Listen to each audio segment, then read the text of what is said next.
Hello, welcome whether you're in the classroom or whether you're watching this from home. It's my Friday assembly, and the value this month is honesty. And that got me thinking because being honest is obviously the right thing to do, but being honest is not always the easiest thing to do.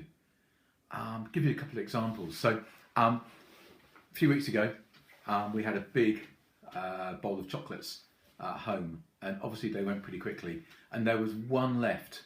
And at night, when everyone gone to bed, I thought, I could do with a chocolate, so I did eat the last one. My son came down in the morning. He was really cross, and he said, "Who ate the last chocolate?" And I was in a dilemma. Should I be honest and admit to it and probably get in trouble with my son, or can I not be honest and say, "Wasn't me"? Another occasion, I was in the bath and I was having a lovely time playing my rubber ducks and having a really good splashy time, and I made a puddle on the floor.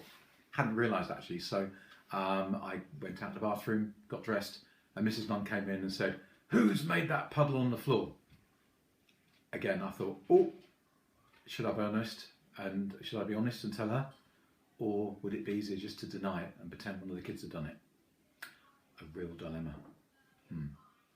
So sometimes it does feel like it doesn't pay to be honest in the short term, but actually honesty does pay. I want to tell you a story. It's called Honesty Pays, and it's about a seed. Okay, so there was once a very successful businessman. He was getting old, and he decided it was time to retire and hand his business over to someone else to run. Now, instead of choosing one of the directors or one of his own children, he decided to do something different. He called in all the young executives, the people that worked there, and he called them all together. And he said to them, "I'm getting old. It's time for me to step down and to choose the new boss of the company. I've decided to choose one of you." The young executives, well, they were shocked. But the boss continued, "I'm going to give each of one of you a seed today, one very special seed. I want you to plant the seed, water it, and come back in 1 year from today and show me what you've grown. When you come back with your plants, I will then decide which one of you will be the new boss of the company." So, all the young executives were very excited, and one of them was called Jim, and he was there that day, and like the others, he received a seed. He went home and he told his wife excitedly what had happened, and she helped him. She got a pot, they put some compost in there, they planted the seed and they watered it, and every day he talked to it, continued to water it, and hopefully watched it grow. But after 2-3 weeks, nothing had happened. But at work, some of the other young executives were talking about their seeds, and they were saying, "Our plant's beginning to grow." And they were talking about this, and poor Jim, nothing was happening. Jim kept checking his seed, but still nothing grew. 3 weeks, 4 weeks, 5 weeks went by, and still nothing. By now, the others were talking about their plants, but Jim didn't have a plant and he felt like a failure. 6 months went by, still nothing in Jim's pot.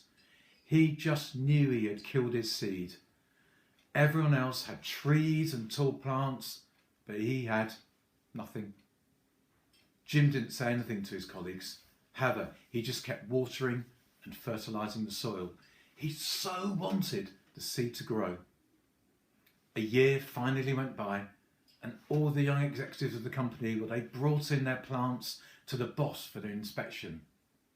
Jim told his wife that he wasn't going to take an empty pot. He was so embarrassed. But she asked him to be honest about what happened. Jim felt sick to his stomach.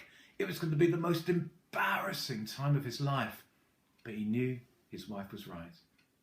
He took his empty pot to the boardroom. When Jim arrived, he was amazed at the variety of plants grown by the other executives. They are beautiful, all shapes and sizes. Jim put his empty pot on the floor, and many of his colleagues laughed, and a few felt rather sorry for him. When the boss arrived, he surveyed the room and he greeted his young executives. Jim tried to hide at the back. He was just embarrassed and ashamed. "My, what great plants, trees and flowers you've grown," said the boss. "Today, one of you will be appointed the new chief executive officer of the company." All of a sudden, the boss spotted Jim at the back of the room with his empty pot. He ordered the financial director to bring him to the front. Jim was terrified. He thought, the boss knows I'm a failure. Maybe he'll have me fired. When Jim got to the front, the boss asked him what had happened to the seed. Jim was honest. He told him the story. The boss asked everyone to sit down except for Jim.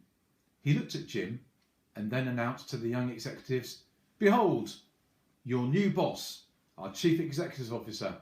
His name is Jim." Jim couldn't believe it.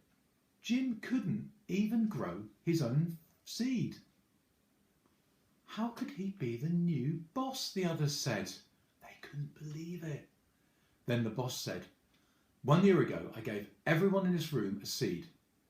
I told you to take the seed, plant it, water it, and bring it back. But I gave you all boiled seeds. They were dead. It was not possible for you to grow a plant from them. All of you, except Jim, have brought me trees and plants and flowers. When you found the seed wouldn't grow, you substituted another seed for the one I gave you." Jim was the only one with the courage and honesty to bring me a pot with my seed in it. Therefore, he is the only one who will be the new boss. I really like that story. I think the moral is, even though sometimes you think in the short term it doesn't really pay to be honest, actually in the long term it does. So be careful what you plant now. It will determine what you reap later. Whatever you give to life, life will give you back manyfold. Just before we go, I'd love it if you could just join me in a very brief prayer. Lord, please help us to be honest and true in all things we say and do. Amen.